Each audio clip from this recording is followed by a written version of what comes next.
Comment la Chine, l'un des pays les plus pauvres au monde, est devenu l'un des pays les plus puissants. La Chine a transformé sa pauvreté en une puissance économique, à une richesse tellement colossale. Comment il a fait?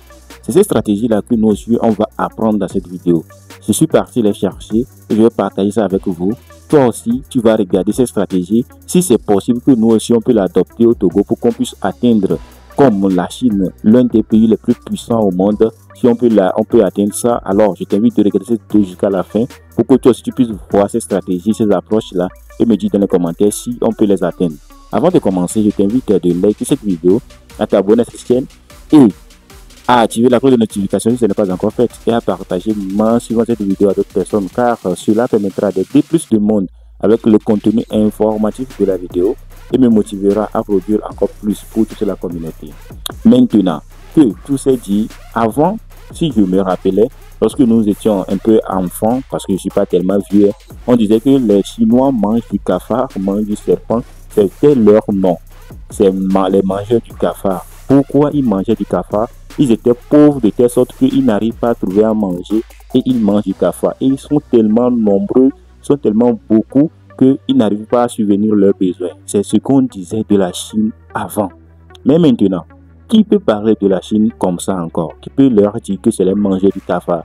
Qui peut encore leur dire que c'est les mangeurs du serpent? Maintenant, on les appelle que c'est les businessmen. C'est eux qui nous nourrissent ici au pays en Afrique. C'est eux qui nous vendent des gadgets qu'on utilise. Tout ce que j'utilise, peut-être c'est en Chine que ça vient.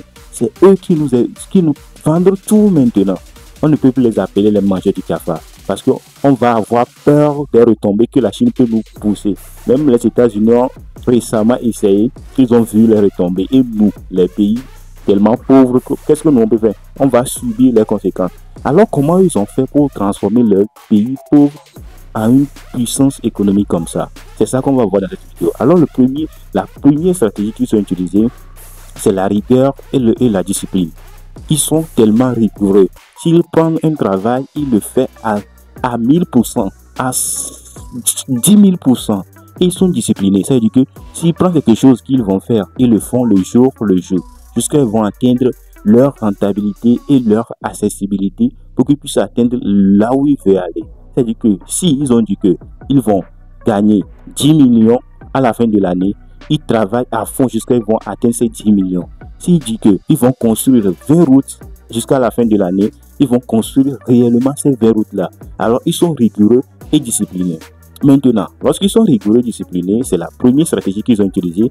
La deuxième stratégie qu'ils ont utilisée, les citoyens investissent, ils cultivent l'épargne et l'investissement.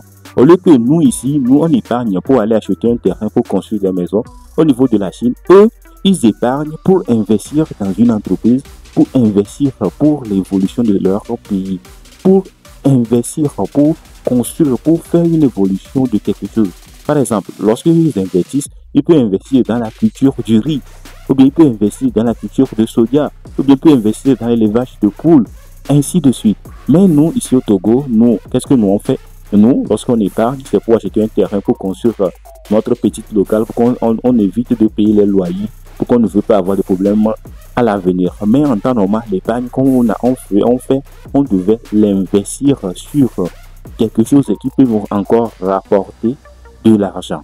Et lorsque ils investissent ça, ce qui est encore tellement crucial, qui est la troisième stratégie qu'ils utilisent, eux, ils ne visent pas à court terme, ils visent à long terme. C'est-à-dire que s'ils investissent de l'argent, ils ne veulent pas que leur rentabilité soit demain ou dans 2 jours, ils vont devenir millionnaires. Non, lorsqu'ils investissent, ils peuvent investir pour 10 ans, pour 20 ans, pour 30 ans. Lorsqu'ils investissent les premières années, il n'y a pas de rentabilité, ils n'abandonnent pas, ils continuent. Mais nous ici au Togo, moi-même je suis dedans. Je ne parle pas de quelqu'un d'autre, je ne parle pas de toi. Je parle premièrement de moi-même. Moi si je suis dedans, si je te montre le doigt comme ça, les 3 doigts qui restent là, ça vient vers moi. Moi aussi je suis dedans. Lorsqu'on épargne notre argent, qu'est-ce qu'on fait? On cherche là où on peut investir pour que ça nous rapporte en même temps demain, pour que ça nous rapporte des millions en même temps le plus rapidement possible, pour qu'on puisse gagner de l'argent rapidement, pour qu'on puisse sortir de la galère. Non, les Chinois, eux, ils investissent à long terme. Ils réfléchissent à long terme. ils utilisent les choses qu'ils peuvent utiliser à long terme, quoi. C'est lorsqu'ils investissent dans la fabrication de bics, si ça ne rapporte pas en même temps, ils savent qu'un beau matin, ils vont commencer à récupérer leurs bénéfices plus tous les investissements qu'ils ont fait. Alors c'est pourquoi nous aussi, les Togolais, il faut qu'on commence en investissant dans certains produits, dans certains investissements de long terme. Pourquoi on ne va pas réfléchir dans des produits qui vont nous rapporter de l'argent immédiatement? Si toi tu ne bouffes pas, tes enfants vont le bouffer. C'est leur mentalité. C'est ce que nous aussi on devait faire. Mais nous ici, on dit que si moi je ne bouffe pas, pourquoi mon enfant va bouffer? Alors eux, ils s'en foutent de leur enfant. Ils cherchent pour eux en même temps. Et de ce fait, si tu cherches leur rentabilité le plus rapidement possible, tu vas faire des investissements foireux qui vont te faire perdre beaucoup d'argent. Maintenant, lorsqu'ils investissent à long terme, ce qu'ils font encore qui est tellement génial que nous ne faisons pas ici, c'est le patriotisme économique. Tout produit qu'on a fabriqué en Chine, les Chinois l'achètent premièrement, avant d'acheter pour les étrangers. Tout produit, peu importe que c'est cher n'importe comment, peu importe que le prix est fois 1000 n'importe comment, ils vont l'acheter pour eux-mêmes avant de chercher à acheter pour quelqu'un d'autre. Pourquoi? Parce que là-bas, ils investissent sur les entrepreneurs locaux. Ils investissent leur argent sur leur pays. L'argent ne sort pas automatiquement. L'argent circule dans leur pays. Parce que si ils fabriquent du bic et on dit le bic est à 200, et si ils achètent ça, ça veut dire que la personne qui a acheté ça à 200, aussi va l'acheter du riz quelque part. Lui va l'acheter du riz parce qu'il va consommer. Lorsqu'il prend les 200, il va l'acheter du riz. Peut-être l'argent qu'il a acheté à 200 ici, il va le transformer pour acheter du riz. Et le vendeur de riz aussi peut aller acheter du riz chez les cultivateurs. Les cultivateurs aussi peuvent, ainsi de suite. Ils vont investir dans leur propre pays. Et c'est ça qui est tellement intéressant. Très intéressant. Maintenant, pour qu'ils puissent avoir cet état d'esprit, ils ont investi, ils ont pris l'importance de l'éducation et de la formation. Ils ont investi énormément dans l'éducation. Les Chinois, eux, ils apprennent du matin au soir. Les petits Chinois, ils apprennent du matin au soir. Récemment que TikTok est sorti, ils ont dit, vous allez écouter ces informations, que TikTok chinois est différent de TikTok que nous on utilise en Afrique. En Chine, il y a ce n'est pas des vidéos de n'importe quoi, c'est des vidéos éducatives qui sont sur leur TikTok.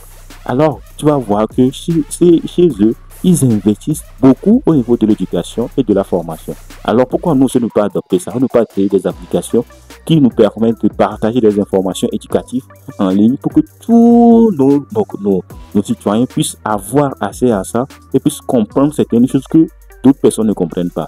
Alors, il faut qu'on investisse aussi au niveau de l'éducation et de la formation. Et ce qui est encore plus extraordinaire lorsqu'ils ont eu l'information, et c'est ça que nous on utilise actuellement, c'est ça que nous on achète beaucoup actuellement, ils investissent beaucoup aussi au niveau de l'entrepreneuriat et de l'innovation. Parce qu'ils ont l'éducation, ils ont le patriotisme économique et ils ont la volonté d'investir, d'épargner pour investir, et ils ont la volonté de long terme. Ils produisent n'importe quel produit. Ils savent que et ils le vendent à moins cher. Ils savent qu'ils ne vont pas rentabiliser en même temps, mais le jour au lendemain, ça va venir, le rendement va venir. C'est comme ça, on vend à perte. Si les gens qui ont fait la série G3, ils ont étudié au moins la stratégie marketing, ils savent que lorsque une entreprise se naisse en même temps, il serait au niveau de lancement, ces courbes n'évoluent pas en même temps. Ça va petit à petit, ça va petit à petit, ça va petit à petit, avant qu'il va atteindre un seuil pour qu'il va aller au niveau de croissance. Lorsqu'il arrive au niveau de croissance, ça va descendre au niveau de maturité, ça va stabiliser avant qu'il va aller au niveau de déclin. Alors, les Chinois savent ça. Lorsqu'ils ont commencé, ils savent qu'ils vont perdre de l'argent pour faire du marketing, pour faire de la publicité. Lorsque ça va atteindre au niveau de la croissance, ils vont récupérer tous leurs investissements en même temps, qui vont lui permettre d'avoir plus d'investissements dans d'autres business et qui vont lui rapporter énormément d'argent. Alors, c'est là-bas qu'ils lancent les entrepreneuriats, ils lancent les entreprises, beaucoup d'entreprises, et ils utilisent l'innovation comme les technologies, tout ça. Et ce qui est encore plus extraordinaire, ils sont solidaires. La dernière point qu'ils utilisent pour tuer tout le monde, ils sont solidaires. Tu ne vas pas voir un Chinois à part entière. Si tu vas aux États-Unis, il y a on dit, moi je n'ai jamais été, mais on dit, c'est les on dit, et dans des secteurs comme, tu vas vous écouter que on dit, c'est les zones chinoises, on dit ici, c'est seulement les Chinois qui sont là-bas. En France, on va dire que c'est seulement les Chinois. Ils créent leur réseau et eux-mêmes, ils sont entre eux. et ils discutent entre eux, ils partagent des business entre eux, ils partagent des écoles, des informations entre eux. C'est-à-dire qu'ils sont solidaires. Si quelqu'un veut lancer quelque chose maintenant, ils ne vont pas dire que toi seul vas le lancer. Non, ils vont rester en collaboration, 10, 20 personnes, pour lancer des business. C'est ce genre de stratégie que nous devons copier au Togo. Si on copie tout ce que je viens de te partager, je t'assure que nous aussi, on va sortir de la pauvreté. Vous avez écouté quelque part, j'ai parlé du gouvernement, j'ai parlé du bonne gouvernance. Non, j'ai parlé premièrement de la rigueur. C'est-à-dire que eux, ils sont rigoureux dans leur travail. C'est-à-dire que si on le met quelque part, ils ont de la discipline et de la rigueur. Et les citoyens qu'ils ont, lorsqu'ils gagnent même peu d'argent, ils épargnent. Lorsqu'ils épargnent, l'argent qu'ils épargnent, ce n'est pas d'aller chercher à acheter du terrain pour sécuriser son propre vie. Non, ils investissent dans des entreprises qui peuvent faire développer le pays. Ils investissent beaucoup même, je vous assure, ils investissent. Si je m'en allais chercher des informations, vous allez voir qu'ils investissent sur leurs argent beaucoup dans des choses. Et lorsqu'ils investissent, ce n'est pas qu'ils vont investir pour que ils vont dire que dans 2 mois, dans 1 an, je vais avoir de la rentabilité, je vais récupérer mon argent, je vais devenir millionnaire dans 2 mois et je vais rester libre, je vais commencer à gagner, je vais commencer à aller de gauche à droite, à aller dans des boîtes, à sortir du pays. Non. Ils mettent des visions sur 10 ans, 20 ans, 30 ans sur leurs investissements qu'ils font. Ils ne disent pas que c'est du jour au lendemain, ça va venir. Non, ils mettent ça sur de longue durée et ça revient avec des intérêts. Et ce qu'ils font encore le plus extraordinaire que récemment on a commencé à faire ça au Togo, c'est le patriotisme économique. Tout produit qu'on produit dans leur pays, eux-mêmes les achètent.